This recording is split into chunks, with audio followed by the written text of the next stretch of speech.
తాగునీటికి కష్టమే. హైదరాబాద్ వాసులకు మే నెలలో కటకట తప్పదా? ఎల్లంపల్లి నుంచి 10 టీఎంసీలు వినియోగించండి, తాగునీటి ట్యాంకర్లను అందుబాటులో ఉంచండి, అధికారులకు మంత్రి పొన్నం ప్రభాకర్ ఆదేశాలు. అయితే ఎల్లంపల్లిలో ప్రస్తుతం ఉన్నవే 10 టీఎంసీలు. 4 టీఎంసీల కన్నా ఎక్కువ ఉంటేనే లిఫ్టింగ్ కు ఛాన్సు. కడెం ప్రాజెక్టు నుంచి 1 టీఎంసీ తరలించే వీలు. అంటే ఎల్లంపల్లి నుంచి తరలించగలిగేది 7 టీఎంసీలే. ఇవి 2 నెలల అవసరాలకే సరిపోతాయి. వాడిపోతున్న పండ్ల తోటలంటూ ఒక వార్త.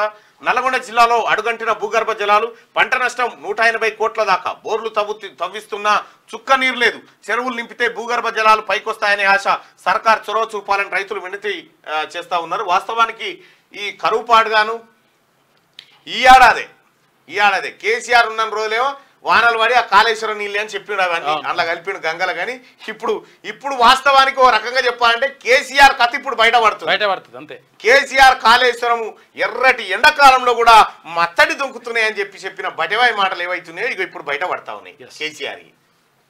సో ప్రజలారా నీటిని పొదుపుగా వాడండి అని చెప్పి రాష్ట్ర ప్రభుత్వం కూడా చెప్తా ఉంది. గొంతెండుతున్న బెంగళూరు రిజర్వాయర్లో అడుగంటిన నీరు, ట్యాంకర్లకు భారీగా వసూలు, మా ఇంటి బోరు కూడా ఎండిందని చెప్పి డీకే శివకుమార్ చెప్పినటువంటి మాట.